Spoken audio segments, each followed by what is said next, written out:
Hi, I'm Ed. I'm Ashley. We're in Tucson, Arizona. And you're watching the Grace Hopper Celebration of Women in Computing 2009 series of Ed and Ashley's 5-Minute Show.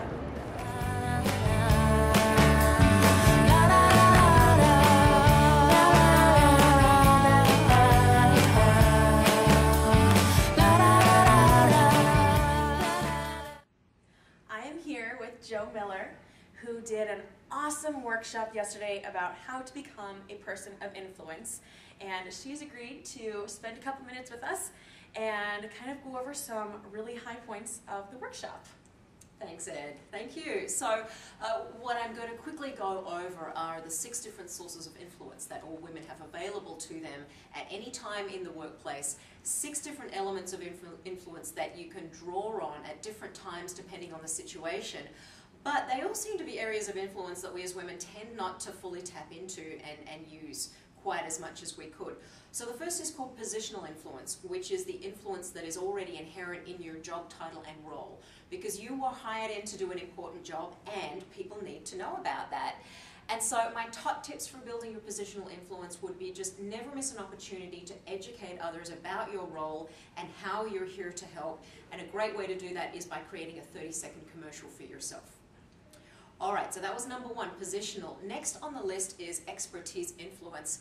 And expertise influence is the influence that comes when people are aware of your background, your qualifications, your experience and expertise. So basically anything that you would find on a person's resume.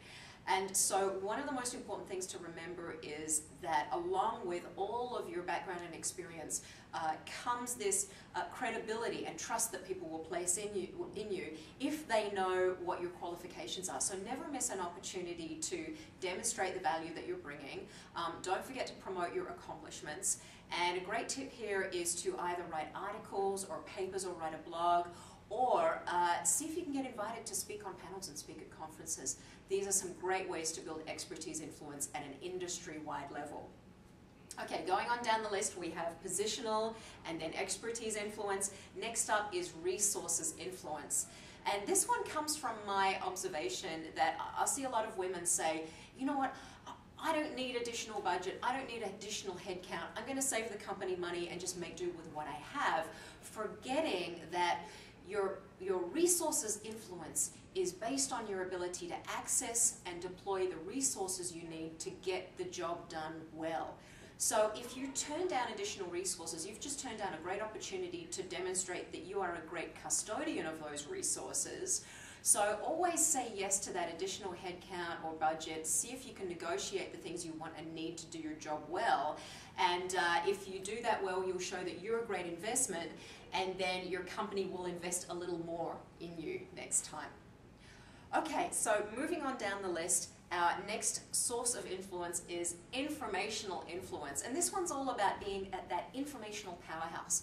A person who has a finger on the pulse of what's going on in the business at the grassroots and is constantly up to date and connected with personnel issues, organizational issues, and business issues. And the way you build your informational influence is by walking the hallways and talking to people about what's going on and really getting a feel for what's current in the business. So that's your ability to be an informational powerhouse. And my top tip on doing this is to know who the other informational powerhouses are in your organization and make sure to check in with those people from time to time. Okay, next on the list is direct influence, which is really in a category all of its own, known by some psychologists as coercive influence. This is the influence that you need to be able to pull out and have the moxie to be able to do when someone's behavior is out of line. So someone is behaving or operating in a way that is very detrimental to your team or your organization. And this is when you as a leader need to be willing to put your fist down and be very firm and direct.